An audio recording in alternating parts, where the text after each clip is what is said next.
Hi, D. Love you. Sorry kung minsan lagi kita inaaway, tsaka lagi ako nasunod sa'yo. Sorry kasi isip pa ako. Gusto ko kasi lagi mo akong nilalambing. Sandali na lang kasi tayo magkakasama. Gusto ko habang magkasama tayo, lagi ka na sa tabi ko. Gusto ko habang tutulog tayo, kaya kita lagi. Kasi syempre, pag dumating na yung time na kailangan ko na umuwi, bihira na natin magagawa yun. Pero isipin na kaya ako umuwi kasi hindi kita mahal. Tsaka nahihirapan ako. Hindi. Mahal na mahal kita. Tsaka hindi ako nahihirapan. Masaya ako pagkasama kita. Kailangan ko umuwi. Kasi yun na lang yung nag-iisang hiling sa akin ng mami. Dami-dami ko ng kasalanan sa kanya. Gusto ko man lang bumawi. Sana naiintindihan mo. Kung wala kasi hindi kita mahal. Kasi mahal na mahal kita. Hindi naman tayo magtatagal kung hindi kita mahal, di ba?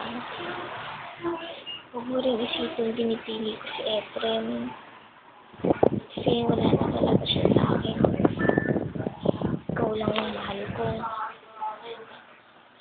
Sana, pag dumating yung panahon na umuwi na ako, sana lagi mong isipin na magkatabi tayo lagi. Kahit wala ako sa tabi mo, nandiyan lang ako. Namimiss kita. Panoorin mo to lagi para lagi mo ako nakikita.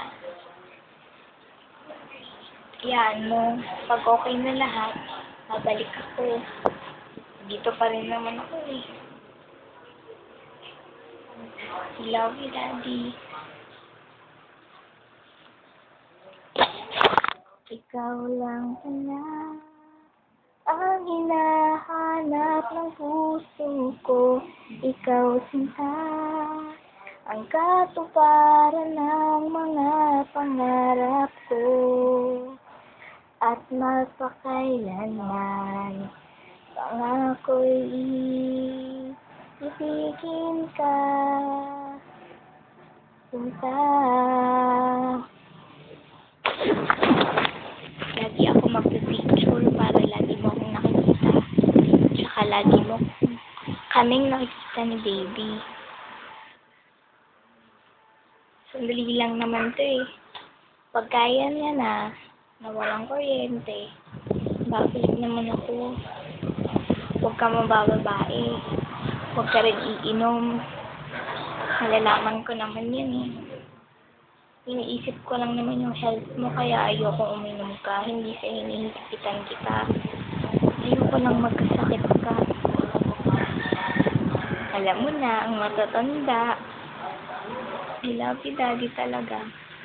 Bye-bye!